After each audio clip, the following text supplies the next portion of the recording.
Welcome back to the Motivational Intelligence Podcast. I'm Sean Johnson. I'm your MC on this podcast where it's our job to study people and organizations, successful people and organizations, and deconstruct, tease out for you what exactly made them successful. What do they do that other organizations or other people don't do? What are the tactics they use? What are the habits they have? What are the mindsets that they use?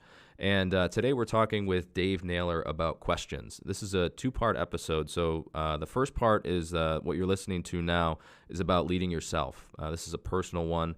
And we talk about why asking questions is so important in our personal lives in terms of our health, our relationships, our finances. And we actually dive into what are the questions we should be regularly asking ourselves in those areas of our life to ensure we're successful.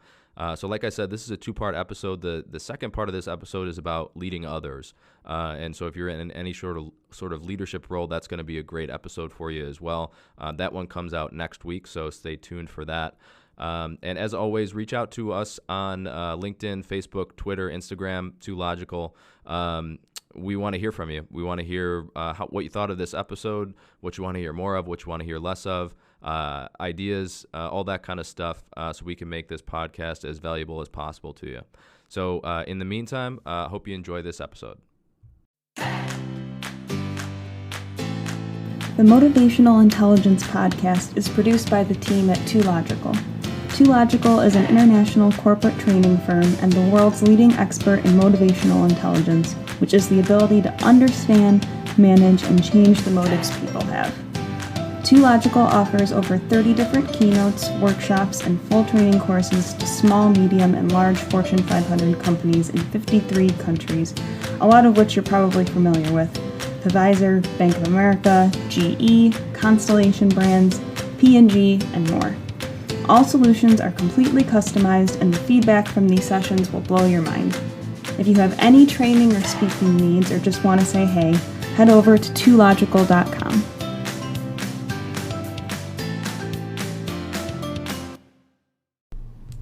All right, we're back. Dave, I got a good one for you today. And what's that, Sean? Today we're going to go, I want to talk about questions. Ooh, what questions do we have on questions? I got a lot of questions on questions. Questions on questions. Hit me with your questions on questions.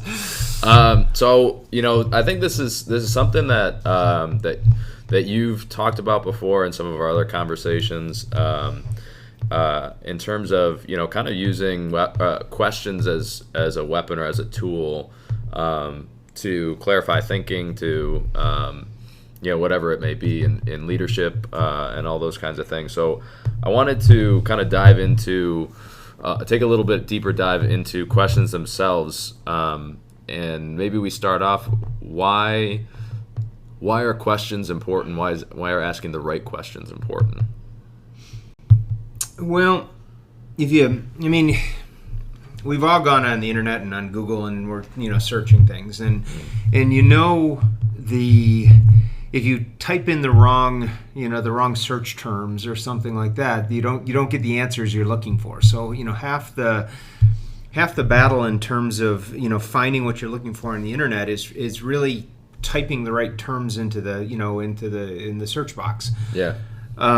Everybody goes through let's try this. Right. Let's try that. Yeah. And maybe I need to word it this way, or I gotta, call it something else, and those types of things. And so in a lot of regards, what, typing those terms in, if you do it the wrong way, it takes that search engine down the wrong pathways, or it's looking for the wrong parameters, those kinds of things. And the same thing happens in our mind when, if we're, if you look at our, our mind is basically, we've got our conscious and our subconscious, and it's the conscious that defines our goals. It's our subconscious that creates the plans that manifest those goals into reality. And so much of the way that those plans come about is really based upon what are the search terms that you're putting in, or what are the questions that you're asking. And So if we want the architect of our subconscious mind to build things in the right directions, or to lead us in the right directions, or to notice things in our environment that align with where it is that we want to go, or what it is we want to achieve, we've got to be asking the right things. Because if we ask the wrong questions, we end up getting we in essence build the wrong plan, if you will. So someone sitting there asking themselves, well, why can't I ever seem to get ahead, right? And so what their subconscious mind is now looking for is all the reasons why they can't get ahead. Right. So it's actually substantiating what somebody doesn't want. Right. Yeah. Versus asking ourselves, well, how can I approach this differently so that I can get ahead? Yeah. And now our subconscious and conscious is noticing things in the environment that that will help us to get where we want to go, instead of keeping us rooted where we we don't want to go. Yeah, it's looking for solutions instead of looking for problems. Right. Yeah. So right questions, right plan, wrong questions, wrong plan, and that kind of will establish the direction that we're going to end up going in. So maybe let's look at this from two perspectives. You've talked a lot about using questions in leadership. Yep, it's one of the 3 silver bullets of leadership. Yeah, so it's a silver bullet. Let's look at it from two different perspectives. So let's look at it from leading ourselves and leading others.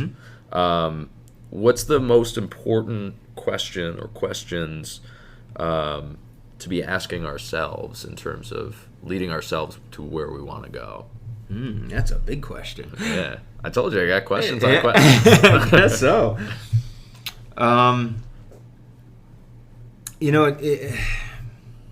I remember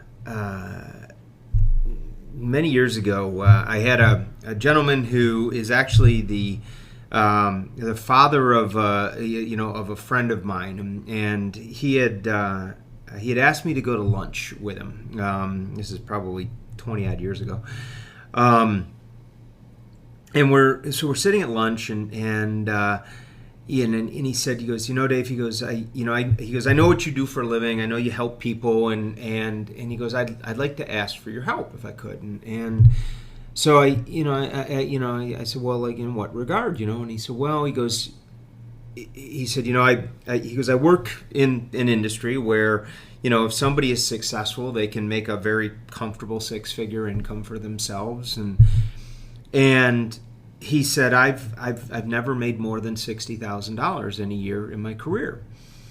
And he goes, and because of that, he said, I've always kind of struggled financially. He said, I've got high credit card debt. He said, he goes, my wife and I, we can't afford to travel to go visit our son who lived in another state.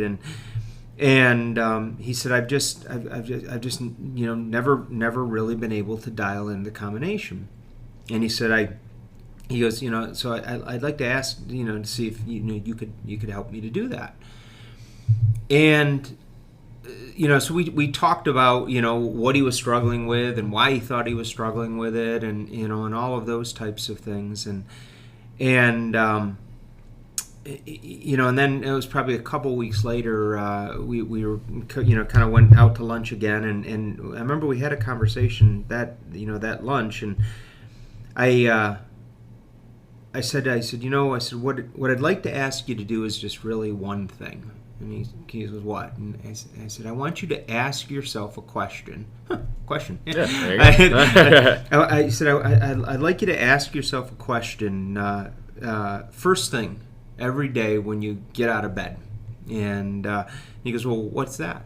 And I said, I'd like you to ask yourself, who do I want to be today?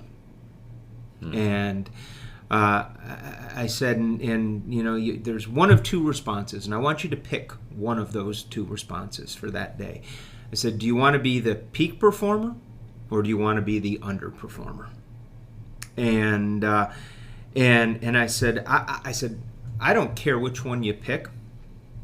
I said, but realize that there is an upside and a downside to each of those. I said, if in the morning that you wake up and you say to yourself, I'm going to be the peak performer today. I said, realize that the upside of making that decision is that you're gonna become more financially successful. You're going to have more opportunities open up to you in life. You're going to have more flexibility. You'll have less stress from your financial pressures. You'll be able to, spend more time with your son and those types of things. I said that's the upside of being the peak performer. I said the downside of being the peak performer is that you're going to have to work an honest day. You're going to have to get outside of your comfort zones. You're going to have to, be more proactive. I said you're going to have to face more of your fears. I said that's the downside of that. And I said so that's what the peak performer looks like. I said the underperformer, I said the upside of deciding that you want to be the underperformer today is that if you want to go to work and leave at 1 o'clock so you can come home and watch a ball game on TV, you can do that. I said the upside of being an underperformer is that you don't really have to push yourself. You don't have to challenge yourself. You don't have to face your fears or get outside your comfort zones. I said you can pick and choose the easy things. I said that's the upside of being an underperformer. I said the downside of being an underperformer is that you're continue to struggle financially. Your credit card debt will continue to mount. You'll continue to have stress and pressures because of that. You won't be able to see your son as often as you'd like. I said every morning when you get out of bed, I said just make that one simple, ask that one simple question of yourself: who am I going to be today? And stick with it. And I said, whichever way you answer that question most frequently will govern what happens in the days, weeks, and months ahead. I said, but just make it a conscious decision rather than a default decision. Why is that particular question so important? Life is all about momentum, and it's all about it's all about consistency, and so that consistency, we build momentum, either positive or negative, based upon that consistency. You ever watch the A&E channel on cable? Yeah. I don't know if it's still on or not, but they used to have a program called Biography. And it was a great program. It basically kind of told the life story of different people and stuff. I used to, and I love watching. I always like biographies anyhow. I always thought it was kind of cool to kind of understand the backstory on people and stuff. And I remember watching one of those years back, and it was they were telling the story of a guy, Haroldson Hunt. And so Hunt was he was an oil wildcatter back in the 50s and the 60s and stuff down in Oklahoma and Texas and things like that. And it was a pretty incredible rags to riches story. I mean, the guy was basically destitute, and then he ends up being what was reputed to be the wealthiest man in America in the early part of the 1970s, right? So they're telling this, pretty cool story, and at one point they had an excerpt of an interview with Hunt. Now he passed away. I think he passed away in the mid 1970s or something like that. But this interview had been recorded in the early 70s. So the person who was interviewing him asked him. He goes, Mr. Hunt. He said, you're a highly successful individual. You're one of the wealthiest people in the world. He goes, if you had to give advice to anybody else about what it takes to be successful, he said, what would it be? Right? Now Hunt, he was this kind of fine Southern gentleman type of thing, and I'll try to do his accent, but I won't do it justice. But he kind of leans back in the chair and he thinks for a minute, and then he said this. He goes, I've started hundreds of companies in my lifetime, and I've made myself billions of dollars. He said, but he goes, and what I found is I found that the process of becoming successful is really relatively simple. Because it only requires two things of an individual. He said, first, that they know what it is they want to achieve, and second, that they willingly pay the price to get it. He said, but what I've found is that most people, they don't really know what it is they want to achieve, and even if they do, they're not willing to pay the price to go and get it. And it's a pretty good accent. Was it? Yeah, that was good. Yeah, it's probably a good thing that Harrelson's dead now. He's probably rolling over in his grave. But what was, I remember when he said it, I kind of sat there and I thought about that, and I realized he's 100% right. Most people, They sort of live their lives by default. They go through each of the days. They react to whatever their most pressing fires are. They try to get their bills paid and get home from work in time so they can do what they need to do in the evening and all of those kinds of things. But how much time do they spend really stepping back and thinking about what it is they really want to achieve? Yeah. And even for those who do, do they willingly pay the dues to get it? Yeah. And that's when I go back to my friend from that first story, he was living his life by default and largely based upon his comfort zones. He was doing what was easiest for him, what was most comfortable for him, and what he wanted in life is he wanted the upside of being the peak performer, and he wanted the upside of being the underperformer. Right. And he didn't want the downside of either. And that's not how life works. And so, we have to consciously decide what it is we want. We're all hopefully gifted, 70, 80, 90 years on the planet, which isn't a lot of time. And and what do we really want to accomplish in that in that time frame, and in those key areas of our lives, and then once we've really made that decision, then commit to it, and then just willingly pay the dues to get it. Yeah, well, I think that's so true too. If a few times I've asked people, and I'm sure you've asked people hundreds and thousands of times. But when it's interesting when you ask somebody, what do you want? What do you want in life? Most people don't know. Very few people, a lot of people will stumble around, or they'll make a witty remark or something like that. But if you dive down again, no, what do you really? What do you want? Yeah. Most people have no clue. No, they haven't. I mean, you see the statistics on goals and things like that, and they're always, the people who set goals are always, I've seen 3%, I've seen 1%, but it's a tiny number. And I remember years ago reading a study, and in the study they talked about the fact that for most people's goals they set in life, for most people, the average time horizon of the how long it takes for them to achieve the things they want is a 2-week cycle of time.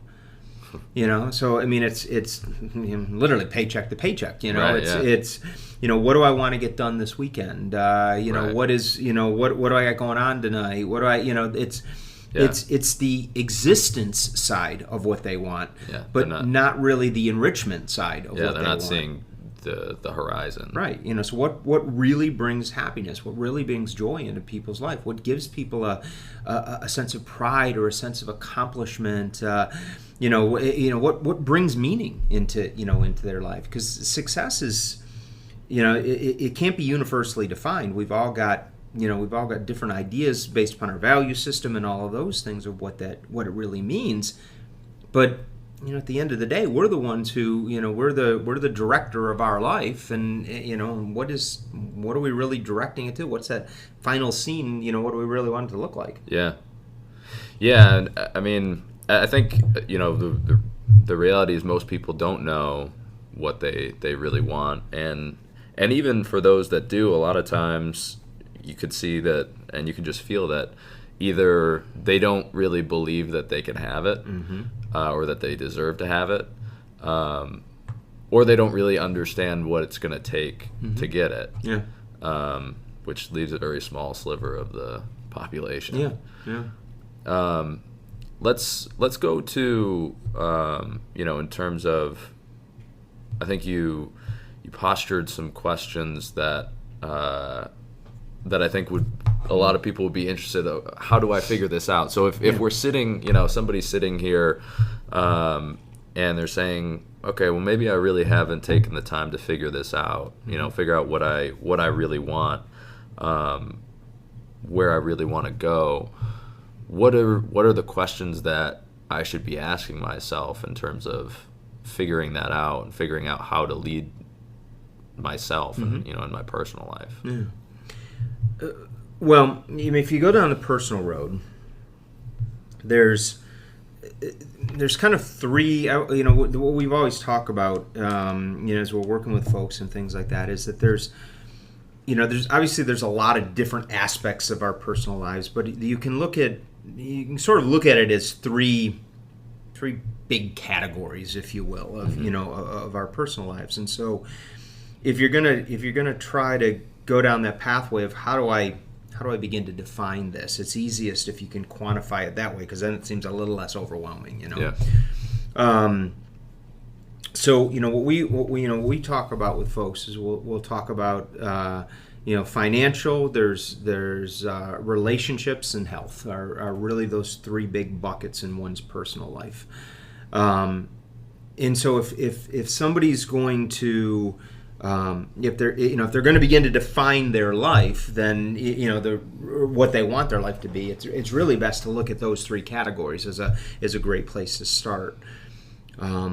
What most people will typically do is they usually start on the financial side, and I think the reason they start there is because it's it's a big stressor for people in life. It's the number one thing that couples fight about. It's if people have thought about anything, in terms of their personal life, that's probably the one category. Yeah, and it's quantifiable. Yeah, like it's the you could put a number to it, right? Which is a little bit easier. The interesting thing is that what studies have shown is that it's the quality of our relationships and the quality of our physical health that really brings much more happiness to people than the quality of their financial life. But people, they usually start on the money side, even though it's other things that at the end of the day ultimately play a bigger role in what's going to put a smile on their face. Well, there's plenty of people that are rich and miserable. Yeah, I know. What was it? Robin Williams said that cocaine is God's way of telling you make too much money. Yeah, there's probably a lot of truth to that. And I think those are good. It makes sense. Category.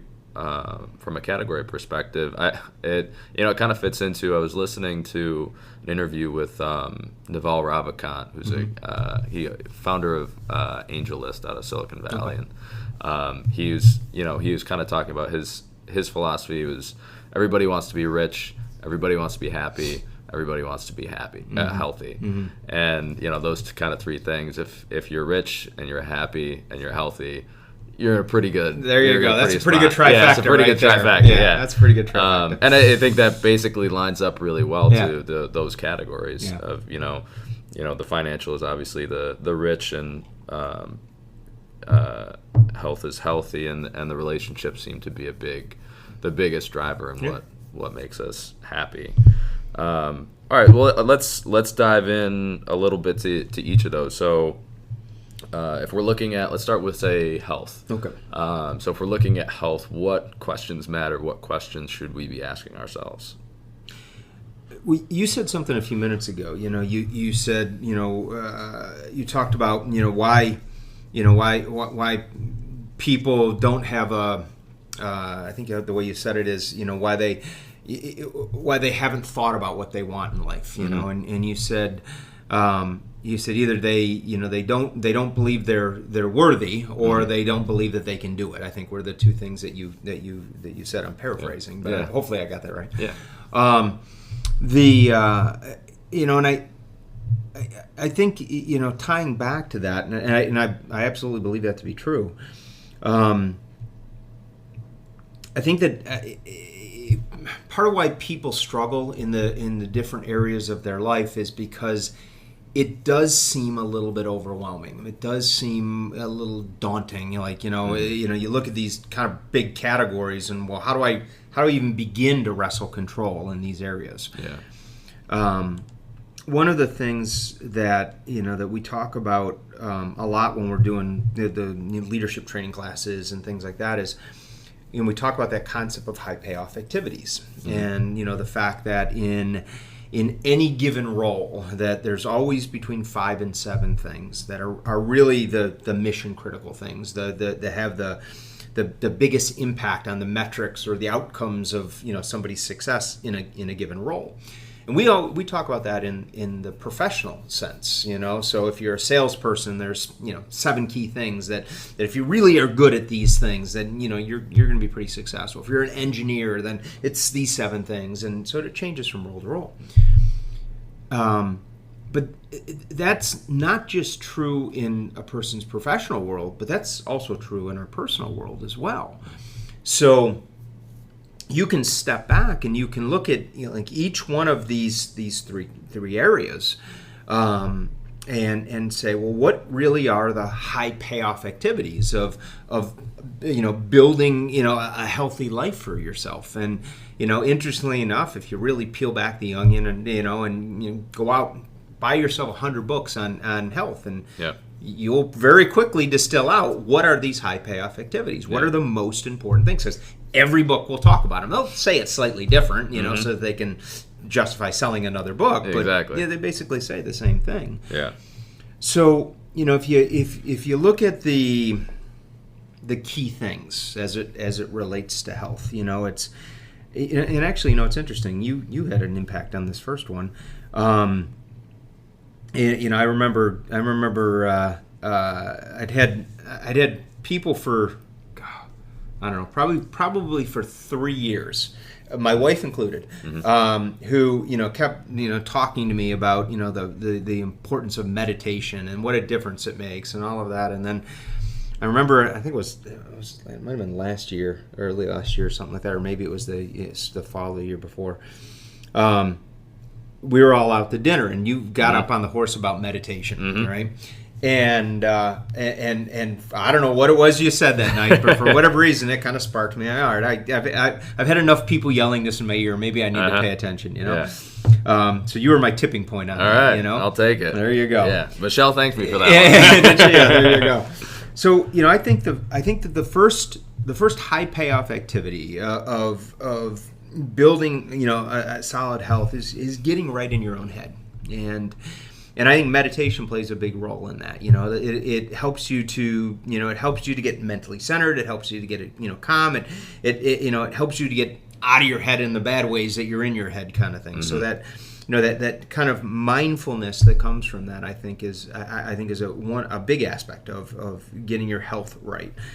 Everything feels less overwhelming, isn't it though? Yeah. It's kind of just you're more observing than being sucked into everything. Yep. That's exactly. It gives you the ability to be mentally slow. Yeah. Yeah. It's that is so absolutely true. Yeah.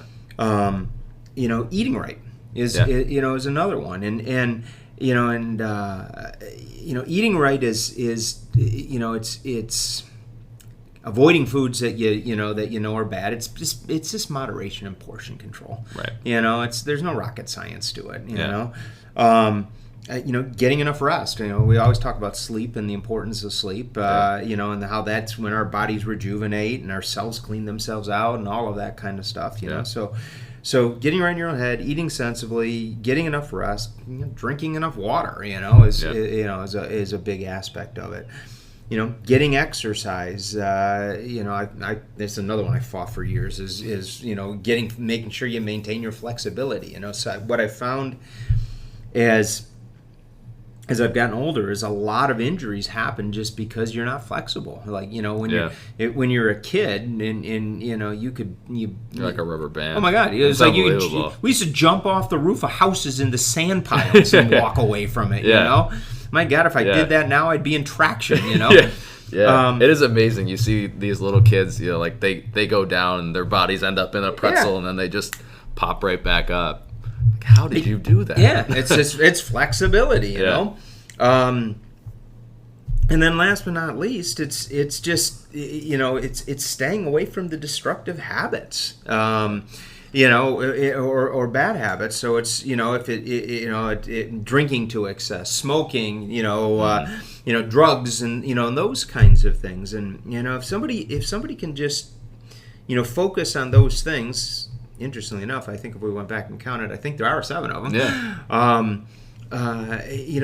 That really is the key to beginning to have a level of success in your health.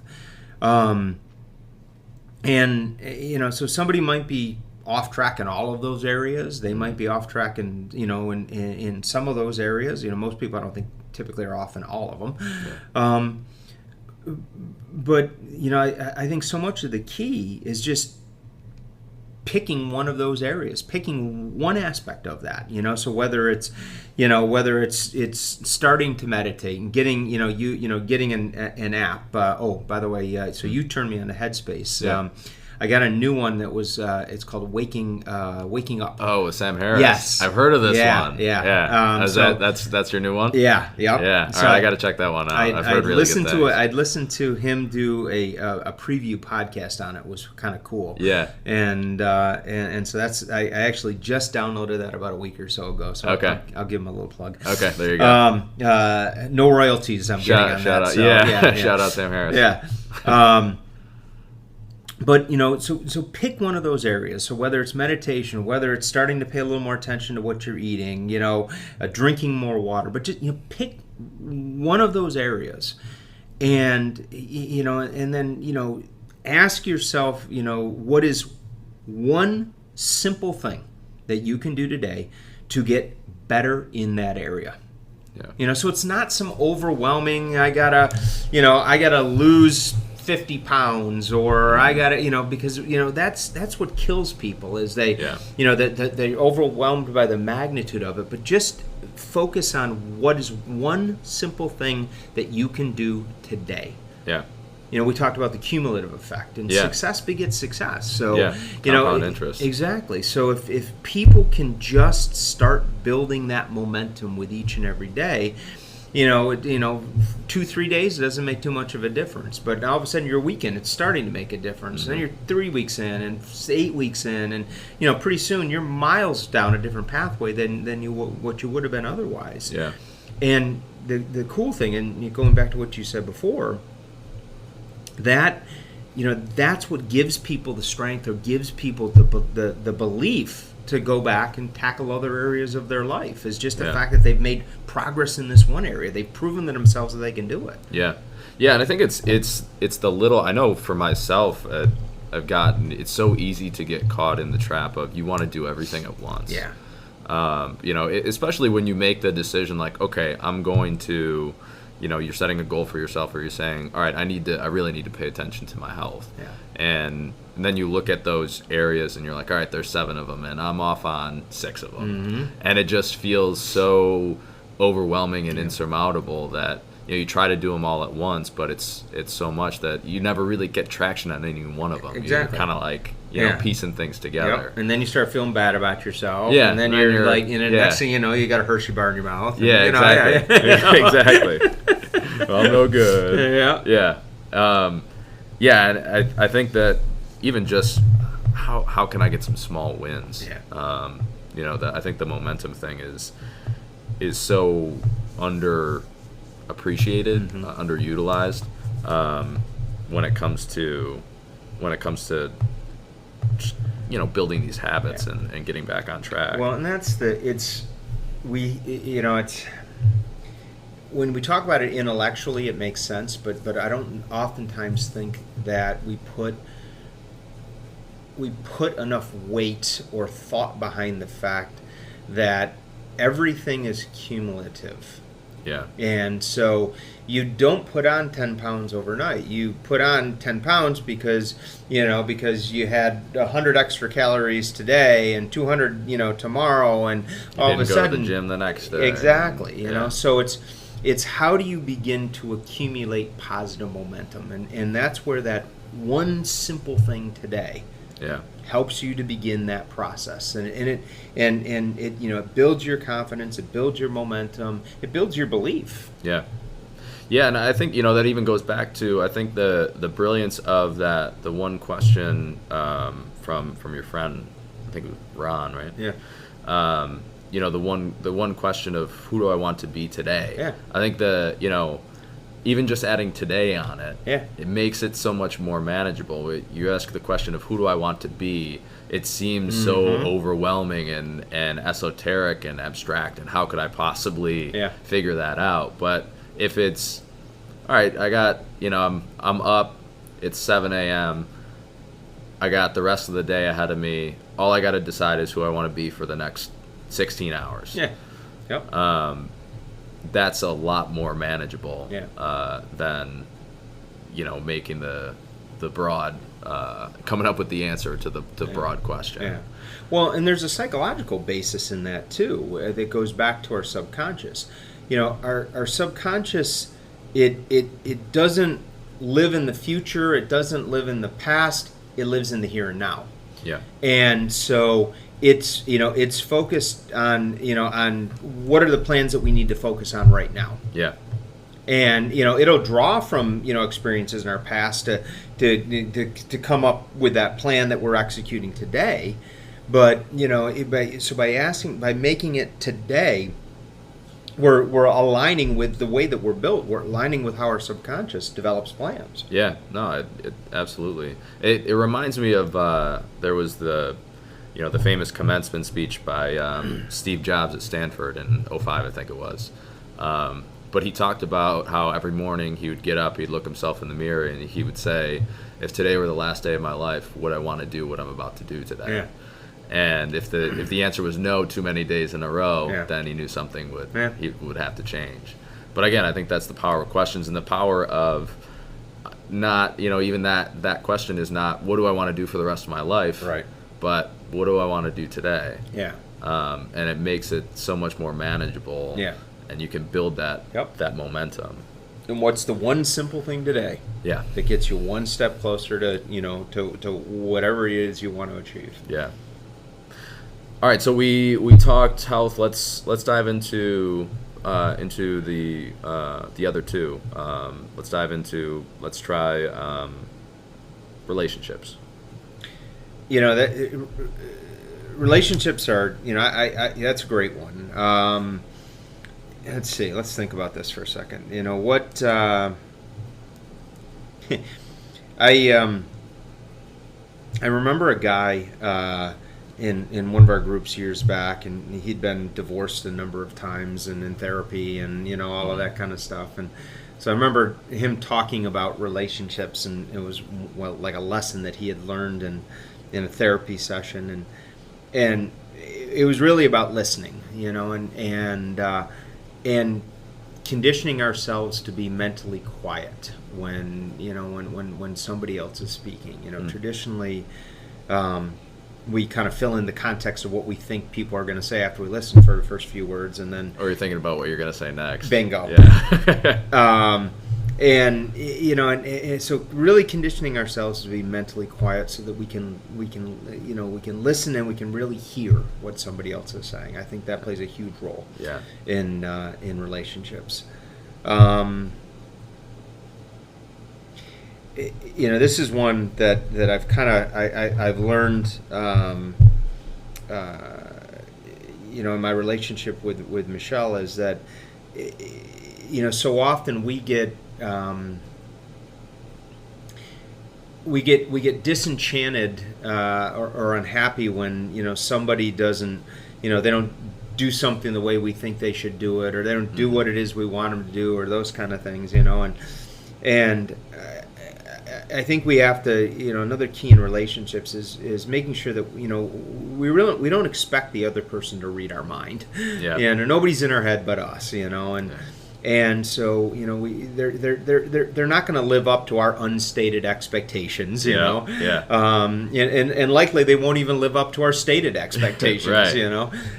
So let those things go, and then make sure that that rather than holding stuff inside, that we communicate what it is that we're really thinking, what it is that we're really feeling. Yeah. I think it's so easy to do, to just you end up somebody does something that frustrates you or whatever. You end up just walking around with this quiet frustration about whatever it is for however long, couple days. Like, I can't believe that they did that, and this.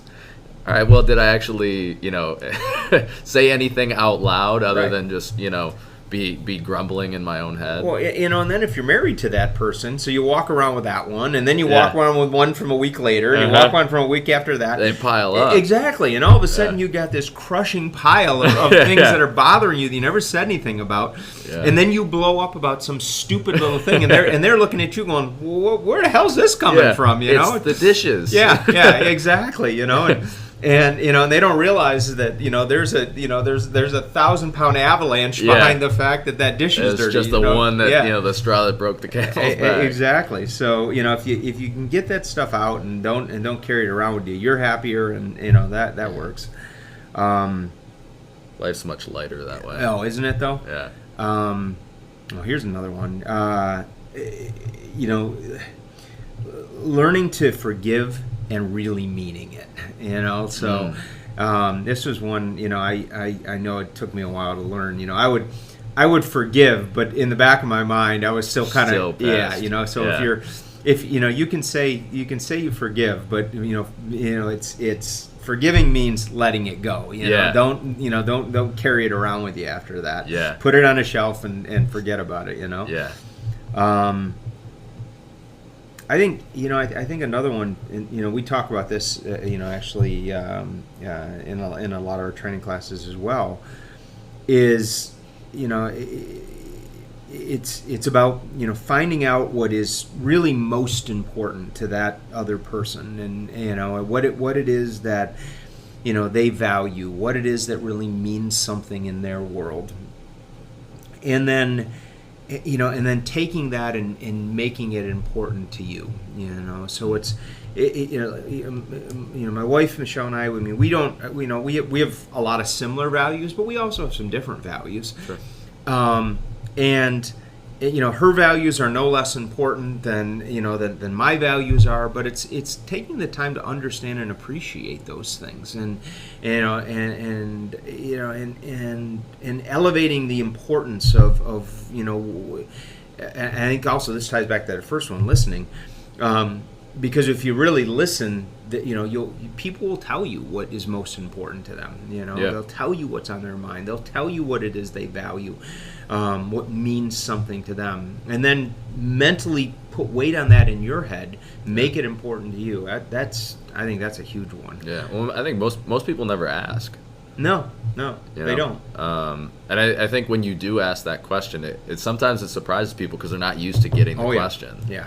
But it's so powerful when you do. Yeah, and just just listening, because they give you those little clues about things, like for it's funny, like with Michelle, if she gets up before me in the morning, and if I get up and I make the bed, that's one of those things that for whatever, I mean, I could care less about the bed, right? Yeah. But that means something to her. So I get up and I'm like, okay, I'll quickly make the bed, kind of thing, and so I would never have known that, but I just she went yammering away one time talking about it, and I'm like, oh, all right, that's something that's important to her, Yeah. So I think that's one of the big things in relationships, and I think we're coming to this kind of empty nest stage, in now with our daughter graduating, and what I see a lot, actually, I've seen a lot in our community, is that the last child goes off to college, and shortly thereafter the parents end up divorced. Yeah. And I think part of the reason why that happens is because they outside of the kids, Mm-hmm. they didn't have any common goals that they were working towards. So all of a sudden, once the kids were gone, so too was the commonality. Yeah. And they're looking makes a lot at of you sense. like a couple of strangers. Yeah. They both had the common goal of raising the kids, Right. making them successful, making sure they're happy, healthy, and sending them on their way. But then what? Yeah, exactly. And so I think that's a big one. I remember years ago I was going out to dinner with a buddy of mine, Rich Warren, and I asked him what he had going on that coming Friday, and he goes, it's a date night. And I kind of looked at him. I'm like, I know Rich's wife, so I was like, a date night? I said, Rich, is there something you want to tell me here? Yeah. And he looks at me and he smiles. He goes, it's not what you think, He said, he goes, my wife and I, we set date nights. He goes, because if we didn't, then everything else would creep in, and he goes, and those are just, it's our time for one another, to spend time together, to laugh, to have fun, to, kind of, remind ourselves how much we enjoy being with one another, and I'll never forget, I thought that had never crossed my mind at that point, Yeah. And Michelle and I started doing that, shortly thereafter. So I think it's about spending time together. It's about having fun and not forgetting why you were attracted in the first place. You know. So I guess if I had to look at relationships, I'd say those are probably the key things. I don't know if there was 5, 6, 7 or whatever there were there, but somewhere in there, right? Yeah. We could probably do a whole podcast on just relationships. It's I think that more than probably anything else is it is the real key to happiness. It's that quality of the relationships that we have in our life. Yeah, definitely. We're gonna do that. I'm locking the door here. You're not leaving here till we do that one. Okay. So for relationships, what questions should people be asking if they want to build better relationships? Those are the keys. Kind of the fundamentals. What questions should they be asking? Boy, I'll tell you, if I had to start anywhere, I would be asking questions about what is it that's really important to that other person. Yeah. What do they value? What's significant in their world? And because that the basis of what creates a great relationship is that common bond. And so I guess if you're asking any questions there, I'd say what's most important to the other person. What is it that they value most? What is it that makes them feel happy and fulfilled? Yeah. And then just elevate the weight of that in your mind. Yeah. And more than anything else, I think that's what makes a big difference in relationships. Definitely. All right, let's talk about money. There you go. There's the third one. So what are Benjamins? Yeah, all about the Benjamins, baby. I think you made a point. You made a good point earlier with where a lot of people's joy and happiness comes from is those relationships, and the importance of health. Happy and healthy is a big piece, if not all, of quality of life. But what a lot of people worry about, I think, so much stress and anxiety and worry comes from the money side of things. Yeah. So in terms of money, and what are those, key high payoff activities, and what questions should people be asking and when they're reflecting on their financial lives? Yeah. It's funny. I remember years ago I heard a quote from Mae West, who was the actress from the 30s and the 40s, and she said I've had more money and I've had less money, and it's better to have more money. Mm-hmm. So I don't think that that money can necessarily bring you happiness, but money can decidedly bring you less stress and worry. Yeah. And which definitely helps. Yeah, which definitely helps. It's being rich and unhealthy, or rich and miserable because you have no relationships. That's mm-hmm. That doesn't really fix your problems. But so money won't necessarily make you happy, but it can definitely lower your stress level. Yeah. So I think first and foremost, and from a financial perspective, we've got to you got to look at. You got to look at money coming in, you got to look at money going out, and you got to look at the direction that it's going out in. That really matters. So, most important things, I think first you got to maximize your income opportunities. So maximize the funds coming in. Yep. Is important. If you look at the expenditures, the biggest expenditures for most people, it's for most people it's taxes and your mortgage are your two biggest expenditures for most people. Yeah. And to the extent that you can minimize both of those, that's a good thing. Minimize your taxes and try to get that mortgage payment so it's as manageable as possible and paid off as quickly as possible. Yeah. I remember years ago a gentleman had recommended a book to me. It was called The Richest Man in Babylon. It's a good title. Yeah, it did a good title. Yeah, it was a little paperback book, but it was kind of written as a parable, so it was a neat book. And one of the things that the book talked about is it talked about the power of tithing. Now usually when we think of tithing, we think of like the church, and giving a certain amount of money to the church.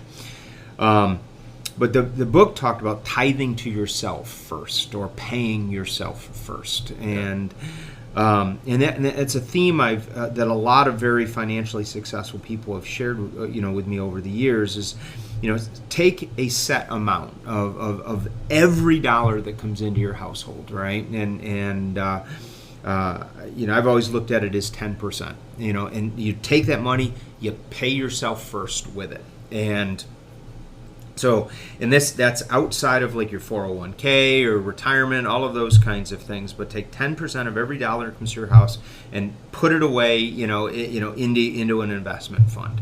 Yeah.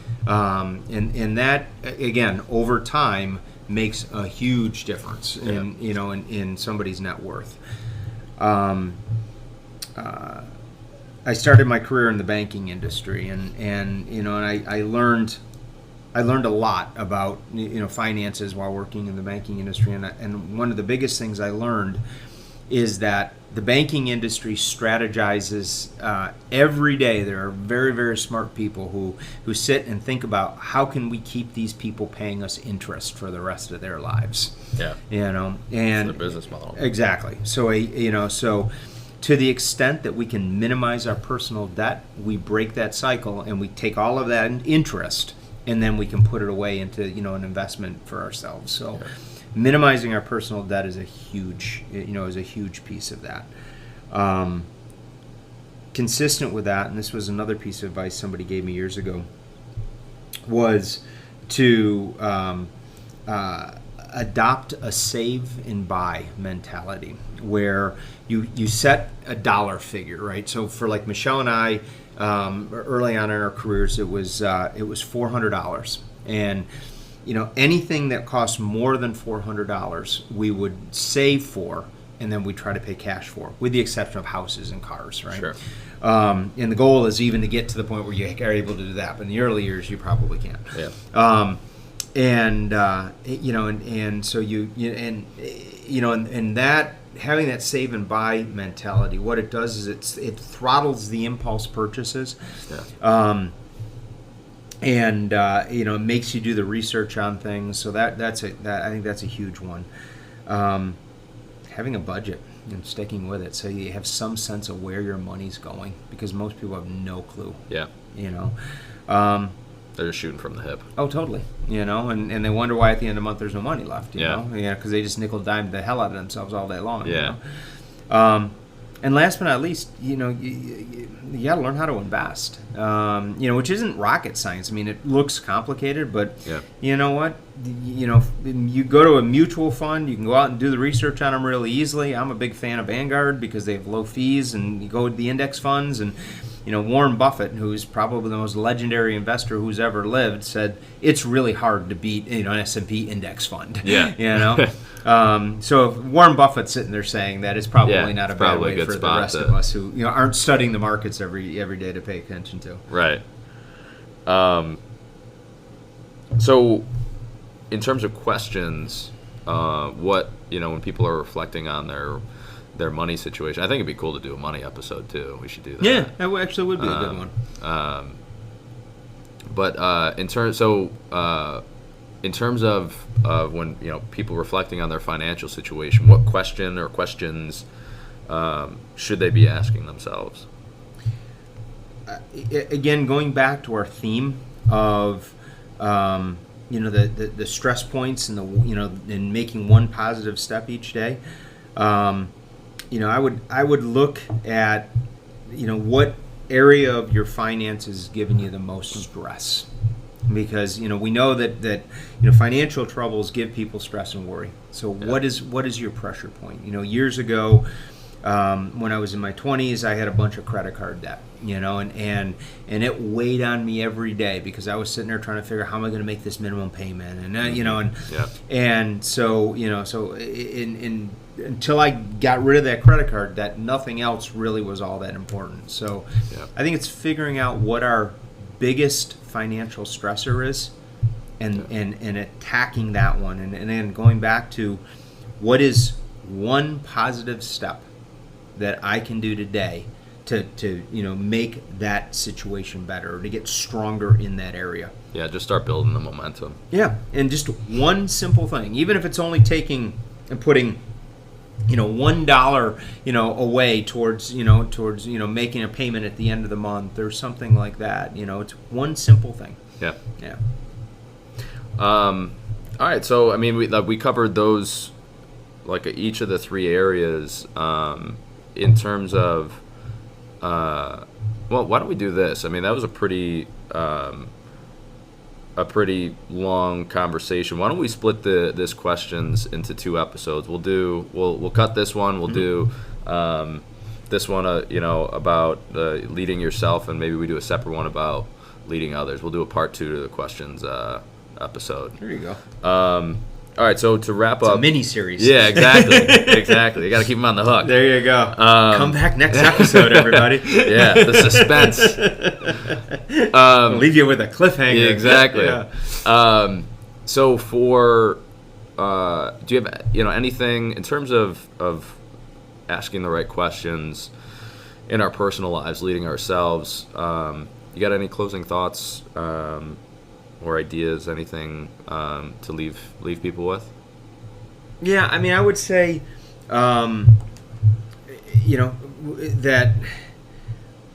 we become what we focus on most often, right? And that is a fact that numerous people have stated in quotes over the course of time. We know psychologically is true. We become what we focus on most often, and so. Focus on what it is that we want instead of what it is we don't want. Because we become what we focus on most often. If we focus on what it is we don't want, we'll get more of what we don't want. Yeah. And so I think that's a big one. And we touched on kind of a central running theme through the conversation today. is about what our subconscious mind focuses on today. It focuses on the now, not it not the past and not the future, and so we've got to come back and really cycle back to today, to the now, and who do we want to be today? What is one positive thing that we can do today in these different areas of our lives, and just keep thinking about the fact that success begets success. Yeah. It's about that cumulative theory, and if we're consistently building that positive momentum in the key areas of our lives, we will end up light years ahead of those who are just going through their days. Compound interest. There you go. All right. Thanks, Dave. Everybody listening, stay tuned for part 2. There you go.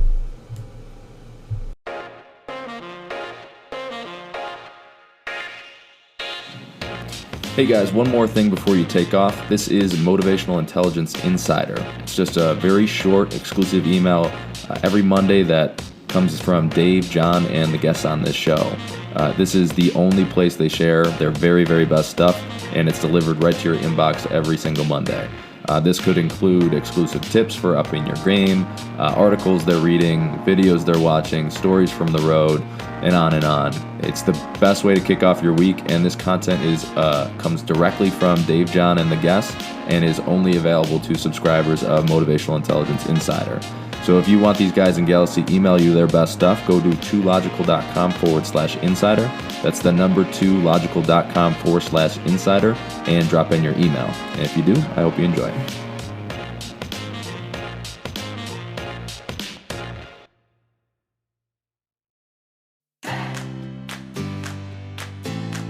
The Motivational Intelligence Podcast is produced by the team at 2Logical. 2Logical is an international corporate training firm and the world's leading expert in motivational intelligence, which is the ability to understand, manage, and change the motives people have.